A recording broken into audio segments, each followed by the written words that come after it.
Robot ini sedang bermain yoyo. Sebenarnya ada sesuatu yang sangat kecil sedang mengganggunya. Robot ini pun terkejut apa sesuatu itu yang sedang hinggap di kakinya. Kemudian dia akan melanjutkan bermain yoyo, tapi dia diganggu lagi. Kemudian dia pun memperhatikan sesuatu yang sangat kecil itu. Tapi saking kecilnya tidak terlihat, dia pun menggunakan kaca pembesar. Tapi ternyata ini adalah kaca pembesar ajaib. Semakin digunakan kaca pembesar, maka hewan itu akan semakin besar. Kemudian hewan itu terlihat mengerikan akan menggigit si robot. Si robot pun langsung berlari dikejar oleh hewan itu.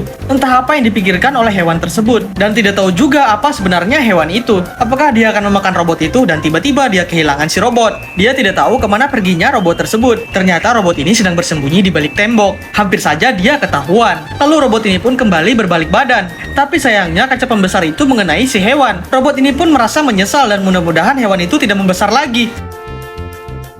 Kemudian ketika robot itu melihat dan ternyata hewan yang tadi sangat kecil sekali sekarang berubah menjadi sangat besar sekali. Itu sangat mengerikan dan robot pun langsung berlari dikejar oleh hewan itu. Bisa-bisa si robot ini dimakan nanti oleh hewan itu.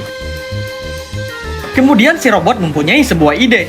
Dia akan menggunakan kaca pembesar itu untuk membesarkan tubuhnya. Dia meletakkan kaca pembesar itu di tempat jauh, kemudian memancing hewan itu untuk mendekatinya. Ketika hewan itu sudah dipanggil dan semakin mendekat dengan si robot, robot itu pun langsung mundur ke arah kaca pembesar. Si robot lalu berubah menjadi sangat besar dan hewan itu pun menjadi takut. Tapi yang besar hanya badannya, kaki robot itu masih kecil. Kaki itu tidak bisa menopang berat tubuh dari si robot. Robot ini pun oleng dan akan terjatuh. Kemudian kaca pembesar itu membesarkan kepalanya. Hal ini membuatnya semakin merasa berat sekali. Alhasil semua badannya pun tertimpa oleh kepalanya yang besar itu. Sekarang si robot dengan hewan itu pun akhirnya berteman karena mereka berdua sama-sama sisa kepala. Ini adalah kisah pertemanan yang sangat lucu.